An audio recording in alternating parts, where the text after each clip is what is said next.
Namo Namah. Jai Sri Krishna Chaitanya Prabhu Nityananda Shri Advaita Gadadhar Shivasadi Gaura Bhaktavrinda. Hare Krishna Krishna Krishna Hare Hare Hare Rama Rama Rama Hare. So I'm very happy to be back amongst you. Just yesterday, many of you must have also received this little piece of disturbing news about the health situation of Kadam Kanand Maharaj. So I would like to begin this by offering my pranams to him first. Nama Om Vishnu Padaya Krishna Prishtaya Putre Srimate Kadam Kananda Swaminiti Namine.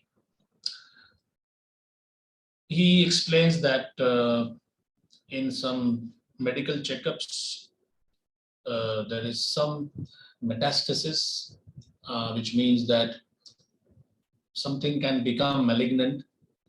The doctors have told him that this is not the end, but it could be the beginning of the end. So he has immediately made plans to curtail some of his activities and prioritize some things. Now, just see, this is such an exemplary way of departing. He is telling his disciples, friends, well-wishers that he would like to concentrate mainly on hearing and chanting. So that actually is our shelter. And we say that once you join ISKCON, the one thing you never cease to hear is we are not the body, we are not the body, we are not the body. But then how do we realize we are not the body? That is like the $1 million part. That's the most important critical part. And Srila Prabhupada in his conversations always has emphasized that so many times he would say, I'm an old man, I can leave any time, but you are young, you will continue. So what exactly do Vaishnavas do when they see that somebody is about to leave? Do we cry? Do we not cry? Do we use only the head, which says that the body is always dead? It is the soul which makes it alive. But if it is only the head part, then why do we have in our famous prayer which we sing at the departure of any Vaishnava, Jaya Nilo Prema Dhana, Karuna Prachur. Oh, that devotee who brought so much compassion and so much of joy, so much of realization to this world. Where do you find such a great soul? And later Narottam Das Thakur says, I feel like crashing my head on a rock, or I feel like entering blazing fire just in separation from him. So when I saw this for the first time, I was thinking, do we have friendships in ISKCON or in devotional service? Or we are all supposed to be like big time meditators and stoics, like, oh, I cut my hand, I'm not the body, no issues. Oh, I lost my job, I'm not the body, no problem. Will that please Krishna if I show that Krishna, your Bhagavad Gita tells me that I should be equipoised in gain or loss, in victory or defeat. Now, how do you become equipoised? Very often, being equipoised is confused with being insensitive. And that's a big danger. There are cases where it happened with me that one senior devotee was kind of not exactly taking care or preaching to me, but he was a senior person there. So I had a minor cold, and That day I said I cannot come. It is raining already and I have some minor cold. So he told me, oh, take care of your health. Take care of your health. So I said, wow, that's good. People are kind of caring here. Very new to the group, very new to the temple life. And after a few weeks, 2 or 3 weeks, this devotee had some fever. So I decided to reciprocate by saying, Prabhu, can I get some paracetamol or can I get some hot tea or can we serve you in any way? To my surprise, he was a bit visibly disturbed. He said, I'm not the body. Don't disturb me like that. I was saying, hey, if it comes to me, he's saying, take care. Should I do something? And when it came to reciprocation, so, I mean, imagine I'm just hardly 1 year or 1.5 years trying to understand what ISKCON is. I think we all go through that. It is like an entry to a club. We read the club rules. We see, let's say it's a billiards club or a golf club or whatever. We have heard about it. And then we ask people, how was it? What year did you join? And they say, oh, I'm here for the last 17 years. Wow, 17 years. Now, there is a danger here that our material experience, I'm saying not only of this life, but of millions of lives, is the stumbling block. We have experienced deaths before. We have experienced births before. Plural, I'm not saying birth or death, but deaths and births. We have cried buckets of tears. Actually, bucket is a very understatement. Madhvacharya in one of his texts says that, see the oceans of this planet, Indian Ocean, Pacific Ocean, Atlantic Ocean, and whatever they are. At least that much water has passed through our eyes in the past millions and millions of lives here, that we have cried over lost things, cried over ill treatment or whatever.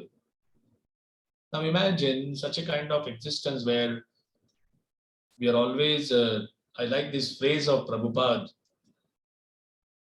we are threatened by non-existence. Our life here is threatened by non-existence. And would we do everything to counter that threat? We talk of eternal love. We talk of eternal peace. We talk of an eternal monument. We talk of eternal glory. Politicians, entrepreneurs, millionaires, billionaires, they would like to perpetuate their memory. And in our busy life, we don't stop to think, how can something be perpetuated? This whole thing is going to go up in flames. Nothing is permanent here. So why this strong obsession for keeping something alive?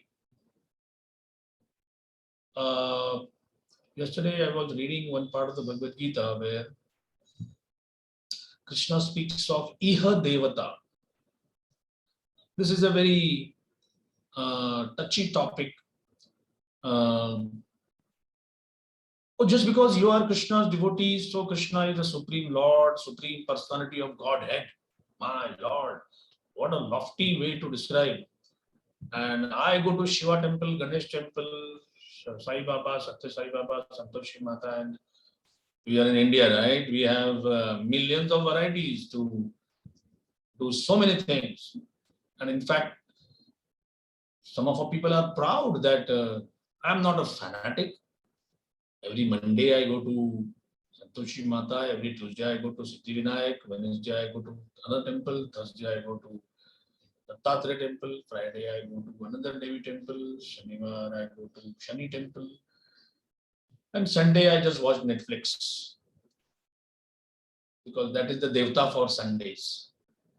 I have to do my puja, pay my tax, and because whatever I do on Sundays, I can use that for the rest of the week. I don't want to be seen as left out. If somebody says, "Oh, you didn't see that? My God, you missed out." So there are devatas for every day of the week. But just see what Krishna is specifically saying. You don't need to worship others. And we say, "Oh, really?" And therefore, I see sometimes in ISKCON, um, not a very mature response, but you are chanting, you are telling your folks that now I'm going to this college program or university program. And if the family says, "Would you like to come for this puja?" And we say, "Ha, we don't worship them." Okay, double penalty foul, as they say in football. Your folks, friends, relatives, companions, colleagues, boss, whatever, they are not aware of what Gita wisdom is. They only know one thing. Since this guy joined, he or she has just become hard-hearted, insensitive. But that's not our purpose, right? Our purpose is to have a heart which is so soft, like Narottam Das Thakur is saying, "Oh, how much I long for my friend Ramchandra Kaviraj." So, dear friends, worship means puja. As a properly trained student of Vedic wisdom, to whom are we supposed to offer puja? The Bhagavatam says to every living entity, even an ant. Prabhupada was recuperating in one resort house, and I don't think we see slugs in India. I mean, in places where there is a lot of monsoon, there are, but in the West, these small creatures are always seen in gardens, slugs. They are very slow. When they say the economy is sluggish, that word came from there. Like 1% progress, 2% progress, that's very sluggish. So Govinda Dasi told Prabhupada, "Prabhupada, look." And Prabhupada looked, and the window there was a slug. And devotees at that time had always this kind of a hobby to show Prabhupada something in the West, which he may not be seeing in India or whatever. And Prabhupada also would participate. He would not say that, that's material, don't tell me that. So Prabhupada said, "What's that?" "It's a slug." And she told that how they grow in the garden or whatever. Now, this could be like a interaction between a father and a daughter. That's what almost all the ladies whom I have talked to, senior Prabhupada disciple ladies, what was it like being with Prabhupada? And they would say, "Oh, it was just fatherly love that we could never have in our childhood. And suddenly in our late 20s, we got that." So the love aspect is there, but Prabhupada would always give the devotional aspect in the end. So when he saw, and she's looking at the slug, she's looking at Prabhupada, and Prabhupada said, "Chant for him." Now, this is something which she can never forget. A simplest of all daily occurrences where you see some creature and you are amused, but Prabhupada said, "Chant for him."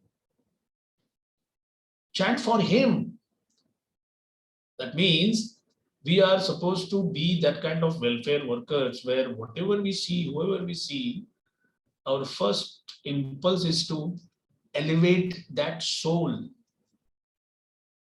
Now, I don't know whether slugs have memories or slugs have ears or what kind of data they can process with their brains. So many of you are scientists here.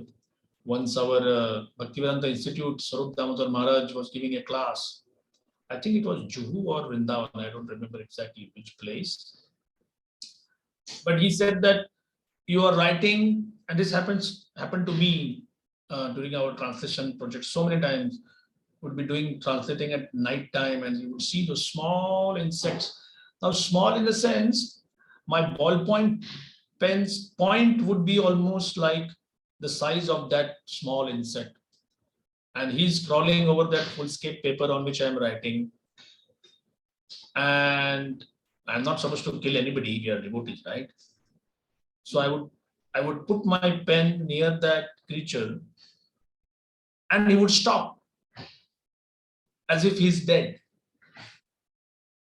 And then there should be this intellectual match between him and me. So I would talk to him saying that, hey, Bachu, I know you are just faking your death. I know you're not dead. If I want, I can just blow and you'll be gone. Nobody in the world will be reported that such and such fellow died because of being crushed by a ballpoint pen. And after 30-35 seconds, he would start moving again, thinking as if, oh, it's clear that horrible giant is gone now. Now, you may say, Prabhu, why your brain goes in those kind of limbs, and can't you just think of Krishna? I have that kind of a brain, what to do? After one or two such experiences, a scary thought came to my mind. That here I am walking in the streets of Mumbai, I'm going somewhere. What if to some individual high up there in the cosmos, this Shyamananda is like this insect? Whether I live, whether I die, whether I sell books, whether I build a temple, whether I am a social media influencer, who cares? My death won't be reported in those realms anyway. And then we have this story of Lord Brahma coming to Dwarka and Krishna calling other Brahmas, some with 4 heads, 8 heads, 16, on and on and on, with hundreds and thousands of heads, and our 4-headed Brahmaji felt like a rabbit among elephants. So, this idea that we are supposed to offer worship to all living entities is not a new agey kind of thing. But what is this puja? This puja simply means respect. Normally we feel puja means you have to bring flowers, fruits, agarbatti, incense and offerings, depending upon the situation. But puja basically means respect. So, point to be noted, our respect is for everybody, period. But we say, hey, what about the Bhagavad Gita saying only for Krishna, only for Krishna? Bhaja dhatu. Bhaja is the root word. Dhatu means the root of anything in Sanskrit. So like shas is a dhatu. We have shastra, shastra, shishya. Weapons, shastra, shastra, scriptures or texts, moral codes. Shishya, a disciple voluntarily agreeing to learn those things. Shasan, government. Shasak, a ruler. All these are originally from this root shas. Similarly, dri dhatu, dharana, dharma, all these come from dri means to hold, to support. So dharma means constitutional position, which cannot be taken away from something. Your occupational duty for this particular time.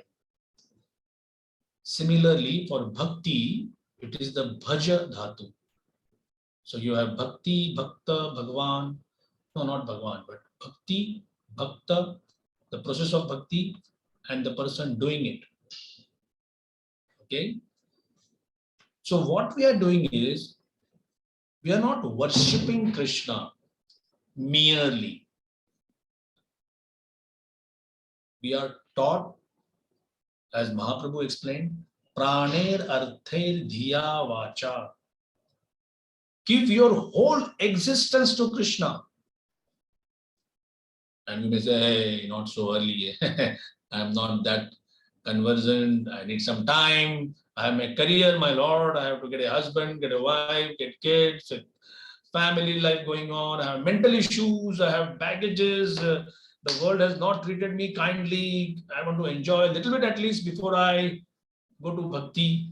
As if bhakti is no enjoyment. Bhakti is like a dreary old-time job which you do. But what to do? Bhakti is not like a dog bites you and then you have to take 14 rabies injections and you're just readying yourself. Now comes a torture time where I just have to submit myself, chant, donate, work, serve, submit to somebody's instructions. No. Surrender in this material world means all of this. Losing your self-esteem, losing your respect, torturous time, this hapless sense of defeat. But surrender in Krishna's terms is sweet relationships. Where Krishna says, I'll do the surrendering first. Don't worry. I'll show you how to do it. And if you like it, take one more step. Like it more, take one more step. Like it even more, take one more step. But what to do, as I began, that we have this long conditioning where we feel that if I submit to somebody else, that guy is going to exploit me. No, have no doubts about that. You tell somebody in the material world, can I help you? Oh yeah. Can you give me some money? Can you do this for me? Can you massage me? Can you just be my servant for eternity? So this is how we are cheated by the words in this material world. And we bring the same thing in bhakti, and that's where the problem lies. So bhakti is for Krishna. Praner, arther is, I can't give my existence. Give some money at least. Let me say, finally you came to the point. I knew somewhere Krishna needs my money. I knew it. Without money, you cannot have a devotional project or whatever. But think for a moment, if there is one Lakshmi who is the goddess of fortune, and she has unlimited wealth, and Lord Brahma says Krishna has unlimited such Lakshmis. Does he care about your donation or what you're going to offer him? No way. Praner, arther, dhiya, intelligence. So just yesterday, no, it was today morning, I think. I was just flipping through some purports. No, it was yesterday's discussion, Bhagavad Gita introduction. Who is a Brahmana in today's environment? Like we say, Kala Shudra Sambhava, everybody is born a Shudra. But no, in the Gita introduction, Prabhupada says, so today's intelligent people, and when I'm seeing this Zoom screen in front of me, almost all of you qualify for that. Literary people, scientists, intellectuals. So basically, all of you, without any exception, have been introduced to being an intellectual. Whether you are doing engineering or medicine or computer science or whatever. What is lacking is, what is the purpose behind this being an intellectual? And the purpose is to serve Krishna. All varnas, all ashramas have to serve Krishna. So praner, arther, dhiya. If you say, I don't have any of these three in proper sufficient quantity, then vacha, just praise something about Krishna. Oh, that festival was good. Or this Rath Yatra was good. Believe it or not, that itself is devotional service. In one small town, the sheriff used to catch devotees doing Sankirtan. And after getting so many such complaints, one day he caught all of them and brought them before a local judge and said that, he said, what are you booking them for? He said, causing public nuisance. And the judge said, really? I find them very colorful. Life here is so drab and boring. And these guys, when I see them early morning chanting, it kind of adds color. Case dismissed. And the devotees told Prabhupada, he said like that. He appreciated Lord Chaitanya's Sankirtan movement. His devotional life has begun. And devotees were like, you bring anything to Prabhupada, and he just gives it such a strong bhakti purport that you feel so glad. Even Jagai Madhai, the two criminals, gundas, call them whatever, they would have their Chandi Kirtan and Kali Kirtan, which Prabhupada said is a modern invention. There is Jagran. There was a Long Island temple where we went and there was Devi Jagran, and we were trying to do a Gita course there. So I said, I asked the person there, what do you do in the Jagran? He says, well, the oldies come and they sit in front of the person reading the part, but only 3 or 4. And past midnight, we serve fantastic Punjabi food. So the young crowd comes mostly after midnight, and it's a huge Punjabi feast. So basically, this is how things go down in Kali Yuga. The Devi Jagran just turns. Jagran means you have to be awake. So that they do, but they don't remain awake while the part is going on. They become awake when the food is being served. So, so Jagai Madai saw Mahaprabhu's Kirtan party, and they looked at them and said, hey, this rascal Nimai, he has some good tunes, huh? I really like them. Now, I don't know which brother said that. The other brother is saying, we should invite him to our celebrations here. Then he will understand what fun we have. Just see, Jagai Madai praising their Kirtan with Mahaprabhu's Sankirtan. But the fact is, they did say some good words about Mahaprabhu, that he has some good tunes. That is considered Sukriti. So this is considered the part of Vacha, where a person just praises something without any profit motive, without any other ulterior motive. And Krishna takes that as something very, very substantial. So we began with how sensitive we need to become. Departures of any devotee, and especially if somebody is preparing, like Kadam Khan Maharaj said, Parashit Maharaj got a 7-day notice. My doctor is saying this is not the end, but this could be the beginning of the end. So this particular chapter, which was given to me as something which you have discussed before, Dhritarashtra quits home. So I'll just come to my notes here. Just a moment. Yeah.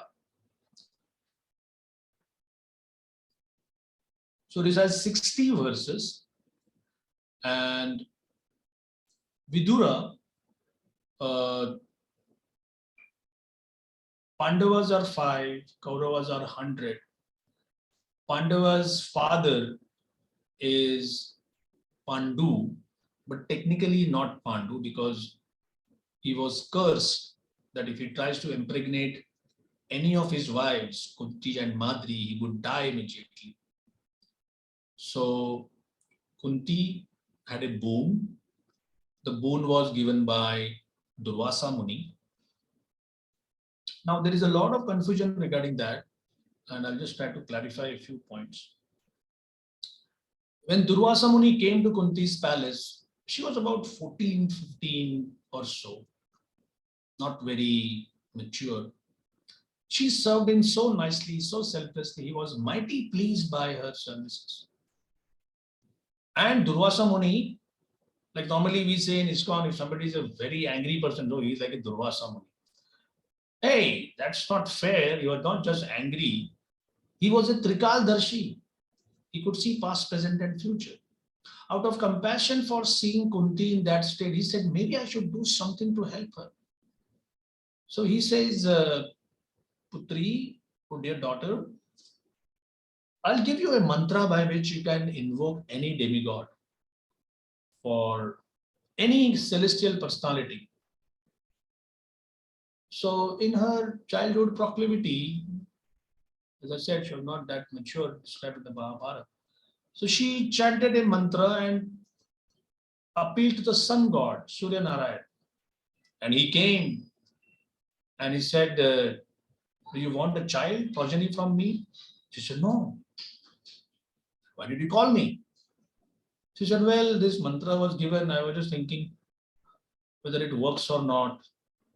He said, no, now that I have to give you a son, which I will, and it is all ordained, this son has some special attributes.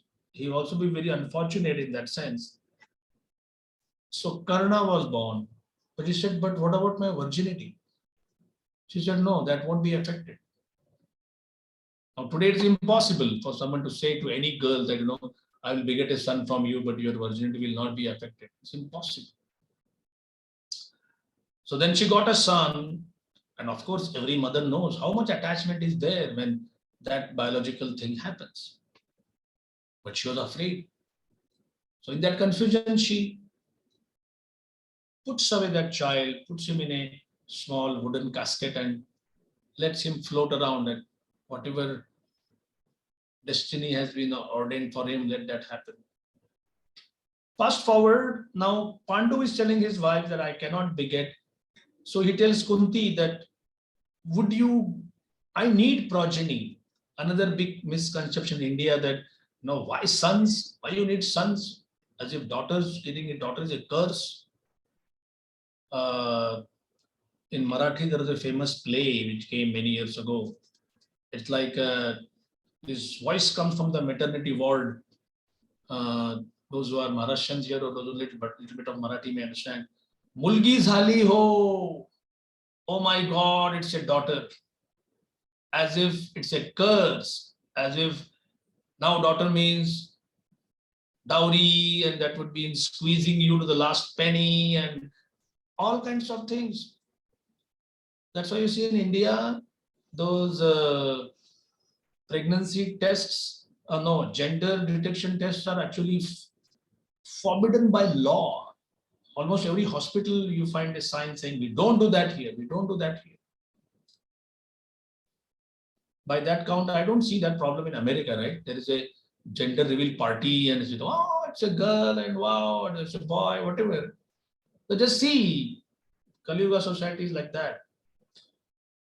So Pandu is telling Kunti, no, you have to call these celestial personalities. And she said, no, I am devoted to you. He said, but I need son so that I can guarantee that my subjects will be protected. This is the single most worry in any Vedic trained king. After I leave, will there be someone to take care of my subjects? Now, take care doesn't mean just tax them, but protect them. A Kshatriya is supposed to stop violence. Read that purport in the 13th chapter where Prabhupada says, this protection means protection from ignorance, protection from going again back to animal life. If you don't do that, you're not giving protection. A father, mother, king, teacher, all of them have responsibilities. So Kunti says, but still I fear this could be adharmic. So know what Pandu says? This is all right. Let us invoke Dharmaraj first.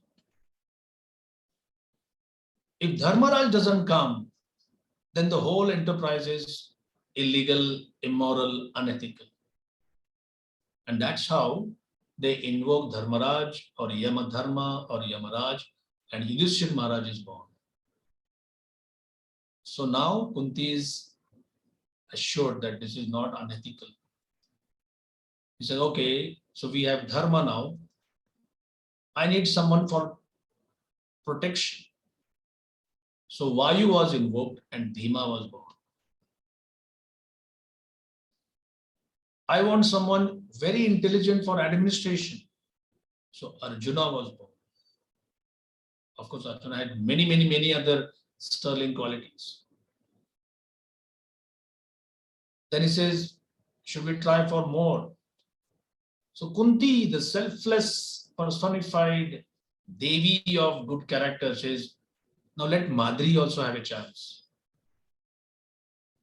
So they invoke the Ashwini Kumars, and Nakul and Sadev were born. Then unfortunately afterwards, Pandu tries to embrace Madri. He just could not control his passions and he dropped dead. So they both decide we will do Saha Maran. We will go with our husband. So Madri tells Kunti that, I'll tell you something, you stay, I will leave. Kunti says, no, you stay, I will leave. Madri says, please understand, I am not that mature that I will look upon these 5 as my own. But I know that you can take care of my twins as your own. You see how exalted Kunti's character is? Madri has that faith. So with 5 sons, Kunti comes down to Hastinapur and thus begin like a whole period of anguish, conspiracies, mental torture, seeing Bhima given poison, seeing all of them put in a house which was made of Laksha Graha, and put on fire. Then Draupadi's insult. One after another, every day almost was like, oh, we have survived, thank God. We have survived, thank God. While Dhritarashtra is a witness to all of that, he doesn't do anything. Perhaps when you read the Mahabharata, I feel like catching this guy's neck and saying, why don't you for once speak up? What has happened to you? I have a copy of Vidura Niti from the Gita Press. It's a part of the Mahabharata. The occasion is Sanjaya comes to meet Dhritarashtra. In no uncertain terms, Sanjaya tells Dhritarashtra, you will be the cause of the ruination of this entire dynasty. All because of inaction. And leaves the assembly. So Dhritarashtra is like, oh my goodness, why just don't I have the courage to speak up in front of my son? And then he says to his servant, please call Vidura. So Vidura comes and he says, hey man, this fellow came and he blasted me like anything. I'm feeling so down. Tell me something which will uplift my spirits. You are knowledge personified. I always trust your wisdom. And Vidura starts. And if you read Vidu Niti, my God, it has such deep wisdom. It is like studded with gems. I think it goes into 3 or 4 chapters. There is another side chapter there about Prahlad and his grandson. But apart from that, but what is so kind of, how would I put it, disappointing is the last verse, second last verse is where Vidura asks Dhritarashtra, will you act? Will you do something now? And Dhritarashtra's final statement is, you know something, I understand everything what you are saying. Only when I come in front of Duryodhan, I forget everything. That's it. Vidura Niti ends there. So this is such a disappointing thing that, how come he became so spineless or whatever? But in this chapter, we see Dhritarashtra staying at Yudhishthir Maharaj's place because Yudhishthir Maharaj wants him. Yudhishthir Maharaj doesn't look at him as an offender. I mean, Yudhishthira is such a person. He says that this whole enterprise of a war was just to put me as a king. Why? I have made orphans, I have made widows. I should be in hell, rotting. And Krishna kind of had a medicine for Arjuna's bewilderment. Arjuna was bewildered, moha. And the Bhagavad Gita was said, Arjuna says, Nashto moha, my illusion is gone. The same Krishna is giving this super wisdom to Yudhishthira. What happens? Nothing. Yudhishthira has shoka. Arjuna had moha. Yudhishthira had shoka.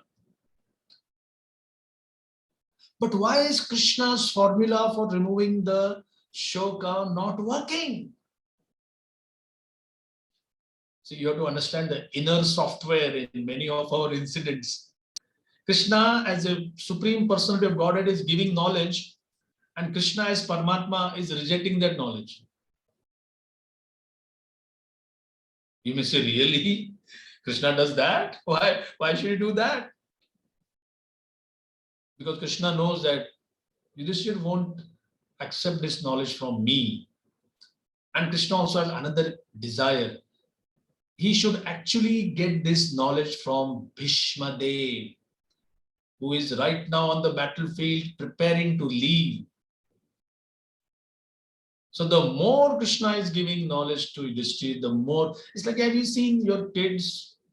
I don't know how many of you experience, you try to pacify them and the more worked up they get, you say, okay, sorry, I'll buy you this, I'll get to that.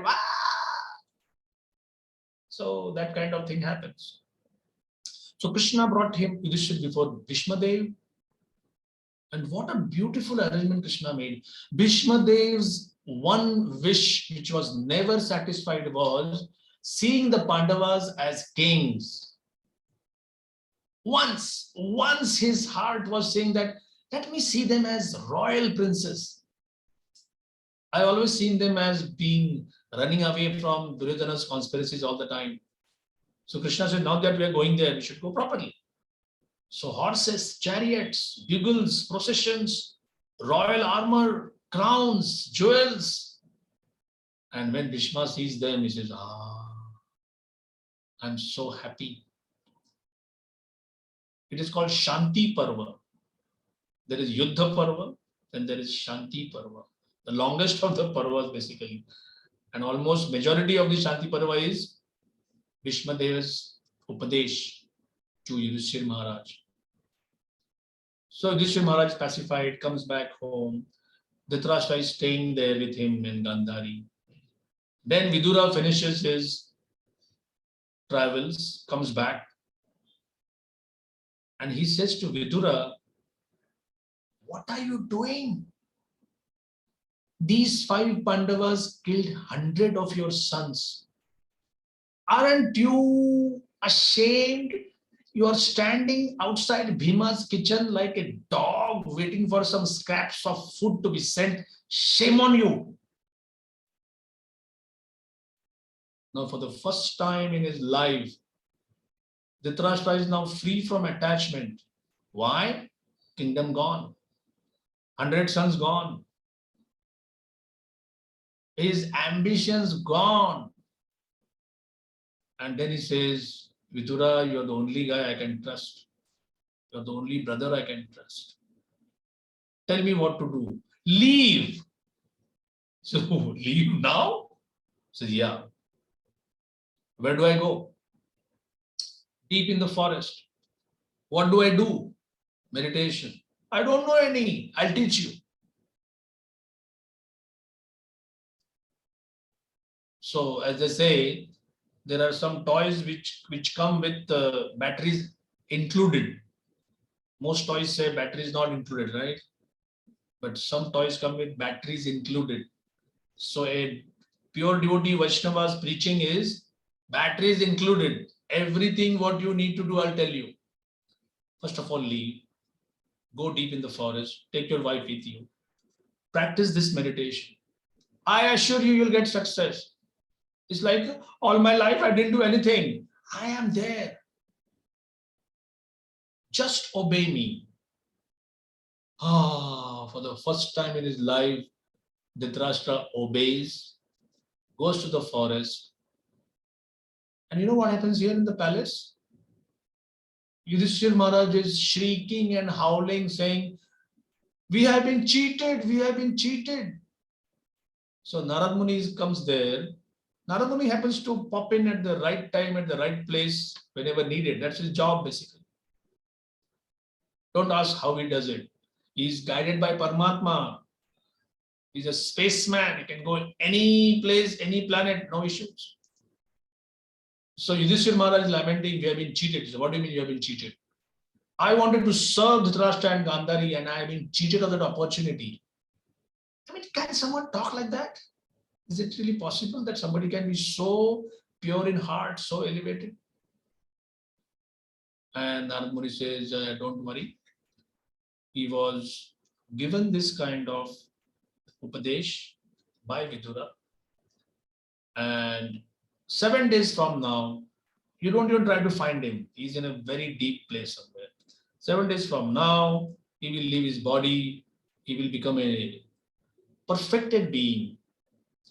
So sometimes I see, this is my last point, that Prahlad learned bhakti with the help of Narad Muni while in his mother's womb. Dhritarashtra learned the process of bhakti when he didn't practice it throughout his life, at practically the last moments of his life. We have been introduced to bhakti between this time end point somewhere. We should make the most of it. There is hope for everybody. As they say, from womb to tomb, bhakti can be practiced anytime, anywhere.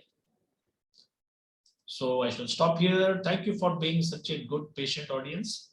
Srila Prabhupada ki jai, Granthara Srimad Bhagavad Mahapuran ki jai, Zomnes Kadam Kanand Swami Maharaj ki jai, Srila Prabhupada ki jai. Vancha kalpataru vescha kripa sindhu vacha patita nam pavanebhyo vaishnavebhyo namo namaha. Any questions, comments, corrections? So Samaksh, please go ahead. You can unmute and speak. Thank you, Prabhuji. I have 2 questions. Yeah. So maybe you have covered it in the lecture, but because of my imperfect senses, I might have not given perfect attention to the part. But then when you mentioned about Praner Arther Praner Arther Dhiya Vacha. Yeah, Vacha. So like, can you give a background of this? I think this is in Srimad Bhagavad 10th Canto, 22nd chapter, 35 verse, right? Okay, it could be other places also. It's a very famous aphorism. So what is the background of this? Like, because I was reading it on the internet in the Veda base, Shri Krishna is saying, like, we should use all these for the welfare of all the beings. Yeah. So like we should use this for the welfare of all the beings because Shri Bhagwan exists in every being, or like, is there any other realization of this verse? Okay, so first I get something in 6-7-37, Praner Artishta Sadhaye. Then 10-22-35, as you mentioned. So this is 6-10-10. Who is saying this? Most probably Vritrasur is saying, this body which is eatable by jackals and dogs after death does not actually do any good for me, the spirit soul. It is usable only for a short time and may perish at any moment. The body and its possessions, its riches and relatives must all be engaged for the benefit of others, or else they will be sources of tribulation and misery. So Prabhu, the first thing is that if you don't use it for a purpose which Krishna has kind of delineated, it will backfire and become a source of misery for you. That is the first thing. Then 7:30, Prabhupada is saying a disciple should serve the spiritual master as a menial servant, and whatever he has in his possession should be dedicated to the spiritual master. Praner, Arther, Dhiya, Vacha. So Prabhupada is saying everything should be offered to the Guru as a matter of duty, but the offering should be made to the spiritual master, Guru, with heart and soul, not artificially. So this is also where you try to become a proper disciple by doing that. Again, it comes 10, 20, 35, of course it's there. So Adilila 9.42 also we have this thing. Itava Jama Safalyam, Dehinamiya Deshu, Pranerate Dhyavacha, Shreya Acharanam Sada. Let me see in what context Prabhupada is saying. Okay, this is for all of us born in the land of India. This is Adilila 9th chapter, that is the desire of devotion service.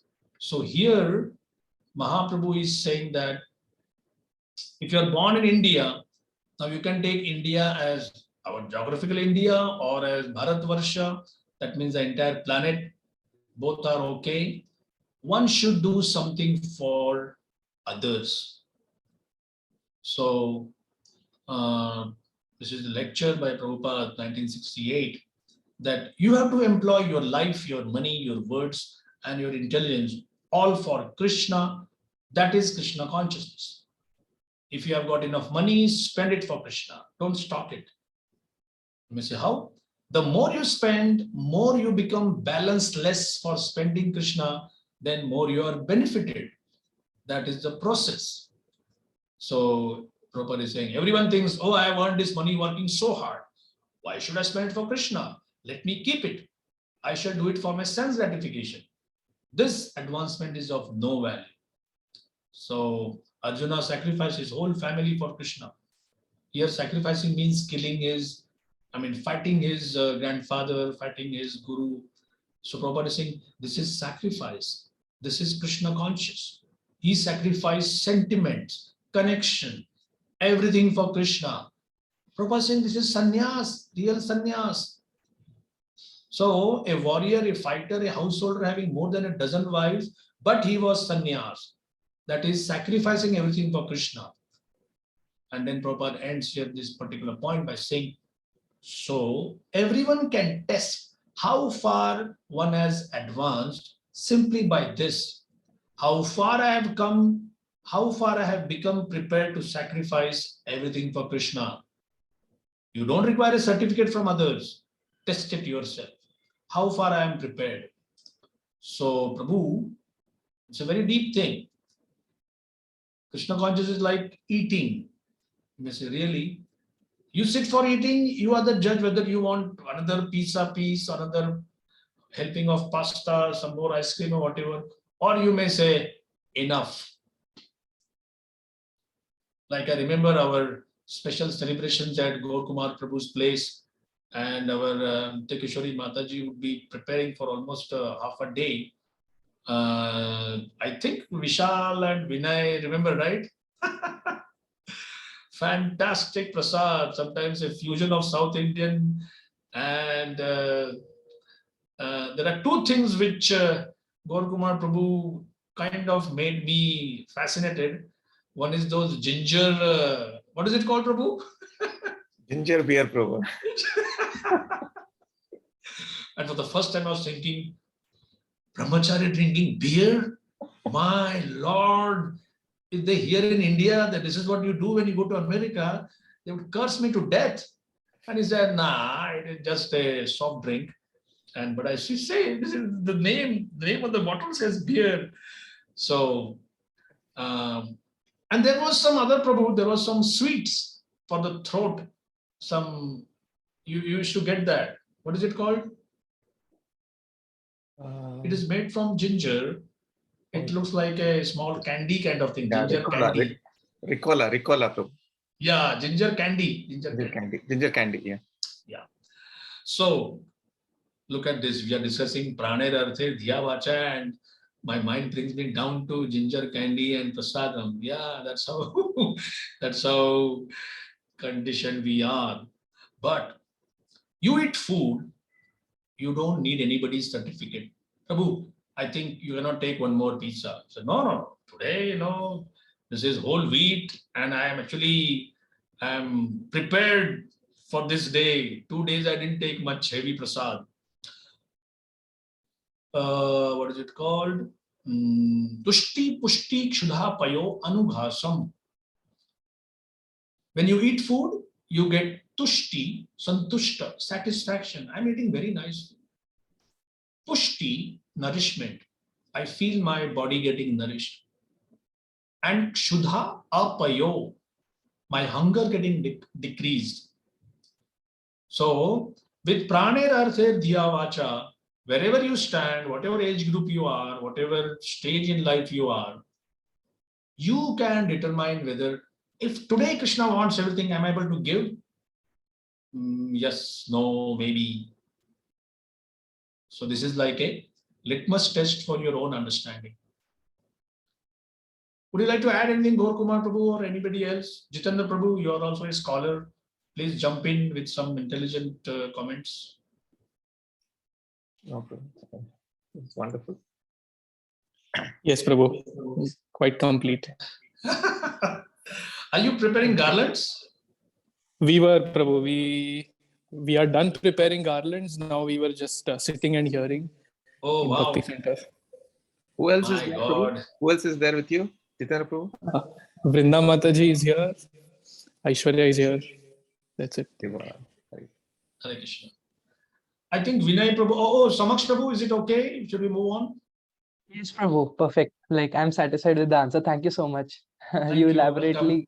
elaborated it quite well. I did not know that this verse came in so many times in the Bhagavad Gita and other Purans also. So, 58 entries in yeah. Veda base.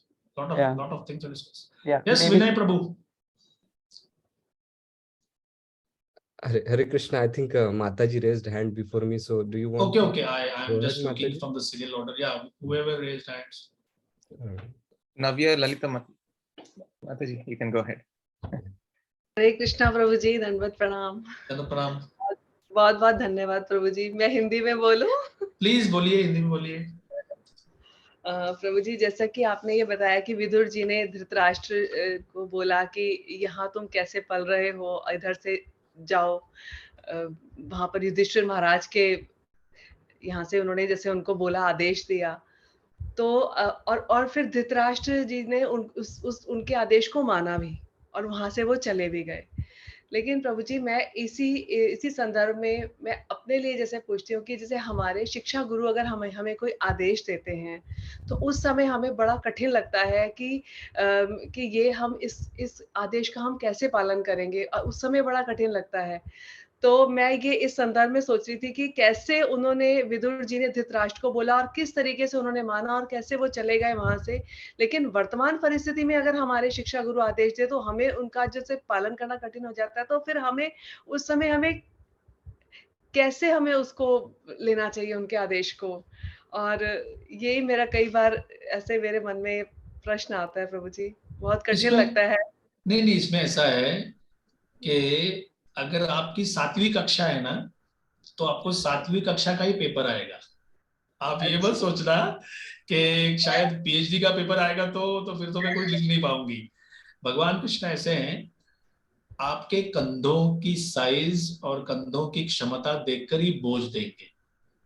भगवान कभी ये नहीं देंगे कि ये बोझ में कभी ढो नहीं सकती या ये मेरे लिए इम्पॉसिबल है। ये जो प्रसंग है उसका मेन पॉइंट ये है कि भौतिक आसक्ति धृतराष्ट्र की थी। धृतराष्ट्र कौन है? बेसिकली एक ऐसा व्यक्ति जो अपनी एम्बिशन का शिकार हो गया, अपनी महत्वाकांक्षा का शिकार हो गया है, और अंधा तो है वो फिजिकली, अंधा स्पिरिचुअली भी है। तो it's like a very sorry kind of thing. ये बहुत बेचारा आदमी है, लेकिन उसके जो इर्द गिर्द लोग हैं वो तो बड़े एलिवेटेड और इतने उच्च कोटि के लोग हैं।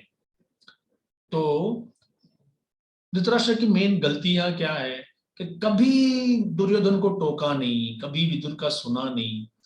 विदुर तो ऐसे हैं कि दुर्योधन के जन्म से ही वो ना ऐसे आवाज करने लगा जैसे कोई गधे रेंक रहे हैं जोर जोर से। तो उन्होंने कहा छोड़ दो इसको, ये बच्चे को त्याग करो। बोला नहीं नहीं नहीं, मैं नहीं त्याग कर सकता। तो इसके बाद पूरा डाउन हिल बोलते हैं ना, उसके बाद एक के बाद एक के बाद एक के बाद एक समय की बात है कि विदुर को वही उपदेश करते हुए देखकर दुर्योधन कहता है निकालो इसको घर से, हमारे यहाँ रहता है, हमारा खाता है। और क्या उसकी मजाल देखो, केवल उसकी सांस रखो, मतलब केवल जीवित रखो। तो पूरे विषाद विषण्ण अवस्था में, totally dejected, totally disappointed, Vidur अपना धनुष्य बाण लेके आते हैं और द्वार पर रखते हैं। इसका मतलब आज से मैंने मेरी जो एडमिनिस्ट्रेटिव रिस्पॉन्सिबिलिटी थी हस्तिनापुर के लिए, उसका मैंने त्याग कर दिया। I do not identify myself as a member of the assembly here. और कहाँ गए? मौज करने गए, सीधे तीर्थ यात्रा कर रहे हैं। आज ये कुंड, वो धाम, ये मंदिर, और पूरा घूम के, पूरा जब युद्ध हो रहा है तब तक वो थे ही नहीं उधर। अगर विदुर को उद्धव ने बताया जब उनकी मुलाकात हुई एक जगह पर कि भगवान कृष्ण ने ना धरती पर अपनी लीला समाप्ति के समय पूछा कि विदुर जी कैसे हैं, वो तो पिघल गए, वो तो रोने लगे। कृष्णा रिमेम्बर्ड मी।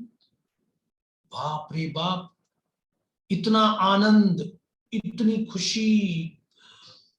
तो अब सोचिए, इतने सब आनंद में मग्न है वो, और वृंदावन धाम के पास में ही कहीं पे उनकी भेंट हुई थी। तो अब क्यों वापस राजमहल में आकर वही पॉलिटिक्स और एडमिनिस्ट्रेशन, ये सब करने की जरूरत क्या है? जैसे कोई पिकनिक से कोई आता है और कहते हैं ऑफिस से फोन है, बोलो मैं घर में नहीं हूं। हम बोलेंगे ना कि अभी अभी ऑफिस का काम कल, आज तो पूरा मुझे, आज इतना मौज हो रहा है, इतना आनंद हो रहा है कि इसमें मुझे ऑफिस का काम नहीं करना। बट फिर भी विदुर वापस घर में आके क्यों? एक तो प्रेम है और एक जिम्मेदारी है कि ये मेरे भाई को अभी मैं लास्ट चांस ट्राई मारूंगा एक। आज के बाद अगर इसने मेरा उपदेश स्वीकारा नहीं तो भगवान की इच्छा, लेकिन मैं अपनी तरफ से पूरा प्रयत्न करूंगा। ये एक बड़ा इंपॉर्टेंट लेसन है कि ही नेवर गिव अप। और उनको पता था कि अभी धृतराष्ट्र के पास कोई एम्बिशन नहीं है, पुत्र ही नहीं रहे, राजा ही नहीं रहा। तो उन्होंने ऐसे नहीं कहा प्लीज भैया मेरी बात सुनो, आप मेरे बड़े भाई हो ना। जब ऑपरेशन करते हैं, सर्जरी करते हैं, सर्जरी के लिए तीखे तीक्ष्ण हथियार चाहिए। तो जो ये 14 चैप्टर भागवतम के जो एक एक वर्ड्स है ना, बाप रे बाप, एक एक गाली है एक एक करके कि तू कुत्ता है, तुझे कोई सेल्फ रिस्पेक्ट नहीं है, तू ऐसा है वैसा है। और ये ऑपरेशन सक्सेसफुल हो गया, धृतराष्ट्र चले गए। तो आप ये चिंता मत करना, आपके कैपेसिटी के अनुसार ही आपको भगवान बर्डन देंगे उठाने के लिए। धन्यवाद प्रभुजी, बहुत बहुत हरे कृष्णा, धन्यवाद। हरे Krishna. Who is next? Vinay Prabhu, you are next. Vinay Prabhu. Yes, Prabhu. Yes. Okay. Yes, we have some time, Prabhu, right? Sure, sure. I have Yes. all the time for all of you. Yes. Thank you so much, Prabhu, for like this amazing class. I mean, each and every point was very deep. I mean, I really like to thank you for like this profusely sharing gems of your wisdom, Prabhuji. Those are born out of your deep, long, and intense meditation on Krishna Katha, and you always share this like, and that's why I mean when we are hearing your class, that Tushti, Pushti, and Shuddha Apayo, that we can feel actually. So thank you so much, Prabhu. It was very deep class. So many points from Kadam Kanan Maharaj and then this Dhritarashtra living house. Amazing, amazing, Prabhu. So I have, I recently heard a pastime about Shyamananda Prabhu in Radhesham Prabhu's class. That like how Shyamananda Prabhu came to Krishna consciousness, like to Prabhuji was answering some question and then he told that like Shyamananda Prabhu first time saw some devotee like I mean some Charu Prabhu. I forgot the name Prabhu, but like he's not like very like very educated or very intellectual devotee, but Prabhu went to him and asked him like, how are you so happy? And then he told him about Krishna consciousness. And then that's how Shyamananda Prabhu like got connected to Bhakti. Was it Pandu? Yes, The yes, name? Pandu Prabhu. Yeah, Okay. Pandu Prabhu. Yesterday he was here in Chopari temple. Just see what a coincidence. Yes, yes. So yeah, I really loved hearing that pastime, Prabhu. So I have a question like around like Kunti Maharani, Prabhu. Like from whatever I have heard, that Kunti Maharani also left with Dhritarashtra and Gandhari. So I mean, can you shed some light on this in case you know? And then also about Kripacharya. What happened to Kripacharya after Mahabharata war? Did he join back to Yudhishthir Maharaj? Because I mean, in one of the verses, it's mentioned that Kripacharya was present when uh, Lord Krishna was leaving. So, and why did like Kunti Maharani chose to go with Dhritarashtra? Yeah, let me make a quick check here.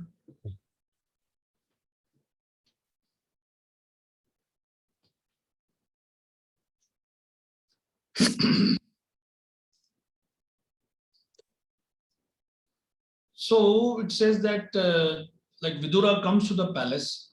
So Yudhishthir Maharaj, all his younger brothers, Dhritarashtra, Satyaki, Sanjaya, the great personality who gave the Gita to Dhritarashtra, related from the battlefield, Kripacharya, Kunti, Gandhari, Draupadi, Subhadra, Uttara, Kripi is Kripacharya's wife, many other wives of the Kauravas and other ladies all came to meet Vidura. So that is one thing. And there is another thing about Kunti.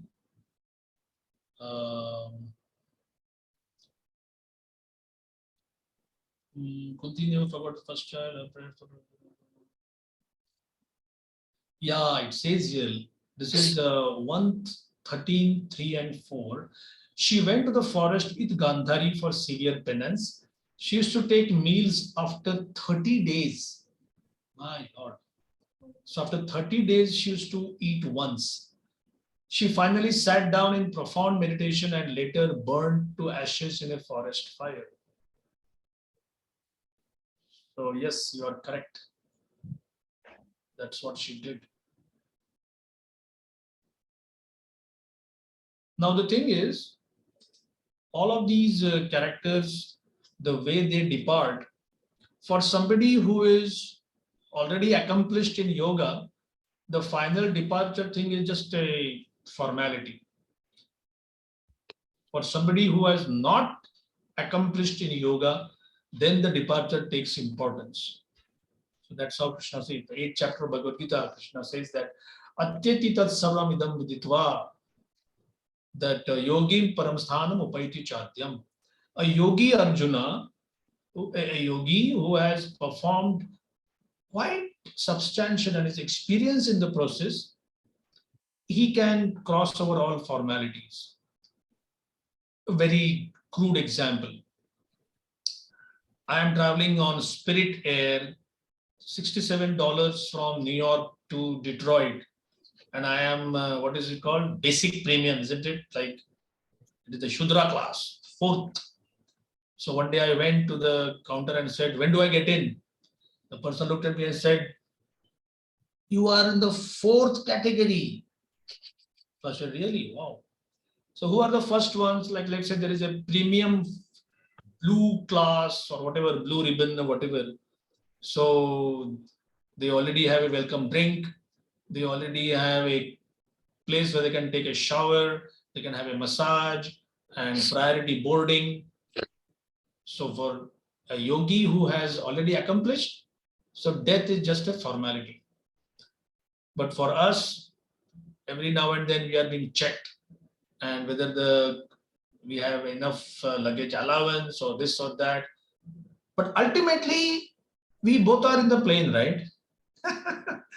Whether you're flying first class, premium or whatever, you are ahead and basic premium is behind. But once we are in the air, we are in the air. Of course, I may not get the food and drink which they offer.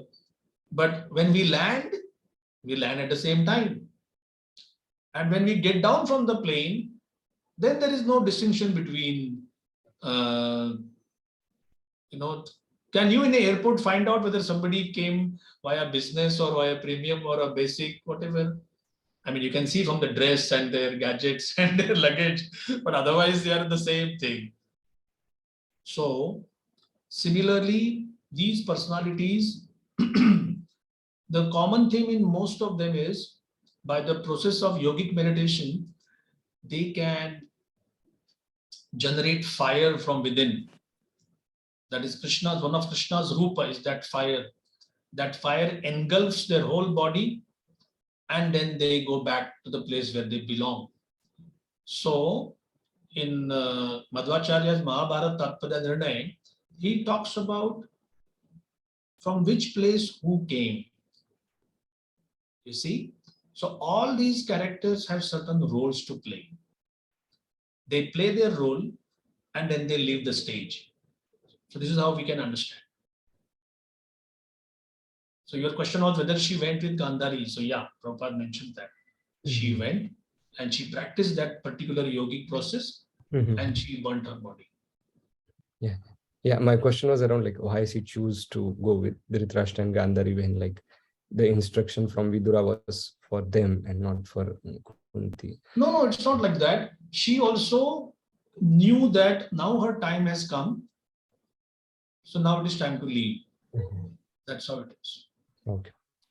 Thank you so much, Prabhuji. Yeah. Hare Krishna. It's almost 8 o'clock your time. Do you have time for 2 more questions, Prabhuji? Prabhu, at least I'll take all those hands which I have raised here. Okay, Prabhu. Okay. So Krishnan Prabhu. Hare Krishna Prabhu, such a wonderful class. Thank you so much for everything. And I also want to thank Samaksh because he asked a beautiful question and you gave such a wonderful answer for that. So that is so my question. I'll make it very quick, Prabhu. Yeah. So my question is while you're in your class, you said how Vidura abuses Dhritarashtra and then he kind of wakes him up to action. And I was thinking about how Krishna also, he says Klaibyam and for Arjuna, Yeah. but that doesn't have an effect on Arjuna. So how to understand that? And so will different things have different effect on different people at different times? I just wanted to know what your thoughts are and how to understand this. Well, when you use this first example of Krishna calling Arjuna a eunuch, in fact, that is meant to excite him so much. For a Kshatriya to be called, without his manliness, it's like the biggest insult. And you're right, nothing happens. You may say, why? Somebody is called a Kshatriya eunuch and he's not responding. Now you know the extent of Arjuna's despondency. This is how bad it was. That even when insulted, he could not be. And you know why Arjuna was not eager to get that passion? Because two personalities. His strongest attachment for his guru and for his grandfather. And he said, no, whatever you may say, you may call me a eunuch or whatever, I will not raise my weapons against them. In fact, the Acharyas, if you read the commentaries of Vishwanath Chakravarti and Baldev Vidyabhushan, Prabhupada did not make the book a bit too elaborate because the Gita is like a basic text. But we find in the Acharya commentaries that Krishna is saying, hey, wait a minute, man. Your name is Madhusudan, right? You killed the Madhu demon. Is your name Yashoda Sudan? Is your name Nanda Sudan? You didn't kill your relatives. Why are you telling me to kill my relatives? So this is that mire, this is that quicksand, that swamp in which Arjuna was in. And Krishna trying so many things, this way, this way, this way, this way. Nothing works, which again Krishna is telling us, excuse me, no amount of material misery will prod you towards bhakti. It is not that you have had your fill of enjoyment Okay, you say now it's time for bhakti. No. Or vice versa, you have had your share of miseries. Now it is time for bhakti. No. No material experience has that rocket fuel to launch your bhakti rocket. You may say, then what actually works? Guru Kripa, service to a Vaishnava. One glance of a pure devotee and somebody can take to bhakti like a duck takes to water. So you're right. Every subtle nuance, we can use it to understand how this process is so structured, you know. Is it okay? You want more explanation? No, thank you, Prabhu. Thank you. This is very clear. That means Guru Kripa. So it is not because of these material conditions. It is only because of Guru Kripa, and that was. Yeah, sometimes devotees make the mistake of saying that, oh, I was born in a very proper family. I was nicely trained up, and ISKCON just gave me a little bit of a push. Like my car was stopped, and you ask a passerby, "Vaisa thoda dhakka maro na." So somebody just pushes and says, now the car goes zooming on the highway. No. Bhaktivinoda Thakur prays that if you don't give me mercy, I am lost. I am simply a result, a sigma of all that you have given me. Oh Gurudev, Kripa Bindu Diya, give me a drop of your mercy. So that always keeps you safe and sound and secured. Wonderful, Prabhu. Thank you for sharing that. Guru Kripa and service to the devotee. Lava Mata Sadhu Sangha Sarva Siddhi Hoy. Thank you, Prabhuji. So Jitendra Prabhu, last question. Yes, Prabhu. Oh, sorry. Hold on. My camera is still. Yeah. So this is if it takes long, we can skip this question also. So in one of the purports in the end, that's 11359, Prabhupada writes that Vidura, like Dhritarashtra, had committed an offense at the lotus feet of the Vaishnavas, Pandavas. That's the reason he could not attain pure devotion. And that's one regret that Vidura had, that he could not turn his brother into a pure devotee, right? So the question that I have is, Vidura is very strong when he's instructing his brother in terms of, you are like a dog, waiting for food and things like that. But if Vidura could have invoked even a little amount of remorse in the heart of Dhritarashtra, then maybe he could have gone a little towards, bhakti. So is there a specific reason why Vidura didn't invoke that remorse? Or I guess the other question is, even after all this happened, did Dhritarashtra feel remorseful for what he did to the Pandavas? Or did he, the reason for his giving up the kingdom and leaving everything, was it the strong words of Vidura as such, or was it the remorse that he felt for doing wrong to the Pandavas? Okay, Prabhu, since you have mentioned the 59th purport, I'll just restrict my explanation to the 59th purport only. So first, Prabhupada writes that there was a lot of astonishment, surprise, that how come my brother, who was so much attached to materialism and the resulting things of taking part in conspiracies and like those who are supposed to be respected, you offend them. Those whom you are supposed to offend or cut down to size or discipline them is a rather better word. You don't discipline. So you two mistakes you do. So, of course, it was only due to Vidura that Dhritarashtra got it.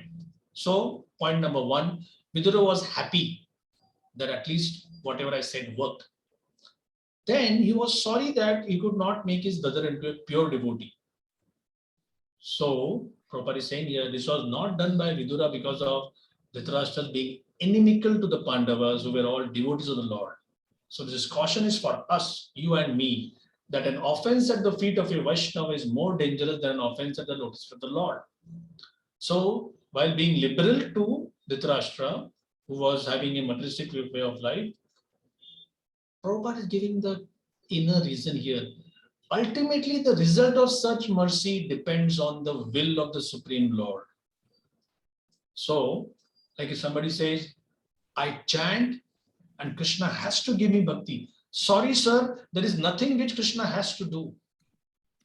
Na tasya karyam karanam cha vidyate, na tat samaschabhyadikascha drishyate.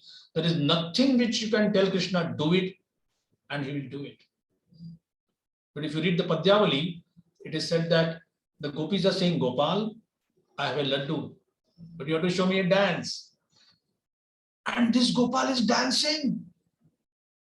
So these big scholars are saying, hey, who are these gopis? They can make him dance? Mother Yashoda is saying, your father has come for prasad.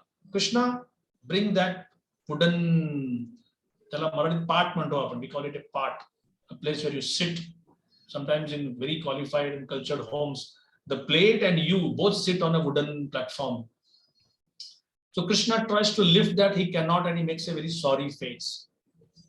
After lunch is over, Krishna tells Yashoda tells her son, bring your father's shoes. Now Gopal can carry one shoe, not both of them, but doesn't know how to carry. He keeps them on his head. And all the Gyanis and all the Rishi Munis, the Rishi Munis are always given some kind of a free ticket, not all of them, few of them, so they can watch the pastimes. And the purpose behind is giving a free ticket is not to elevate them, because sometimes they don't get elevated, they simply feel surprised. And you and me get the benefit when we see that, like there is a verse where one devotee is saying, you talk of Parabrahma, I see this Parabrahma crawling in the courtyard of Nanda Maharaj. I worship that courtyard, man. I don't worship any mantra or anything else. This Brajadham is enough for me. So we can be benefited by that kind of an analysis. So here, Vidura's mercy is clear. Dhritarashtra accepting that mercy also is very clear. But because of Dhritarashtra's previous baggage, Krishna is not allowing him to get that mercy, because Krishna is the ultimate judge. So we see in the last lines here that Dhritarashtra attained liberation only. And after many such liberated states of life, you can come to bhakti. So this is a point about Dhritarashtra also, and you and me also. So last line, Prabhupada is saying, Vidura was certainly very mortified by the death of his brother and sister-in-law, right? And the only remedy to mitigate such lamentation was to go out on pilgrimage. So thus Maharaj Yudhishthira had no chance to call back Vidura, his surviving uncle. That's a side point. But the main thing is here that bhakti also follows certain, you can say, certain structures. There are certain structural things built up inside, that faith can be begotten only by somebody who has faith. Bhakti can be given only by somebody who has bhakti. This Chadiya Vaisnava Seva Nistara Payache Keba. Tattvamdas Thakur says, unless you perform devotional service, there is no question of salvation.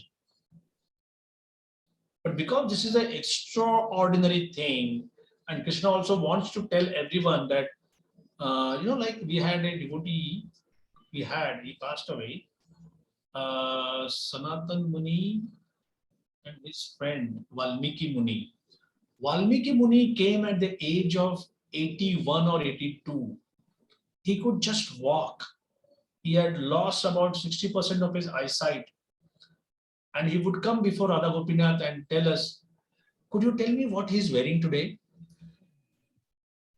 And he used to say, wow.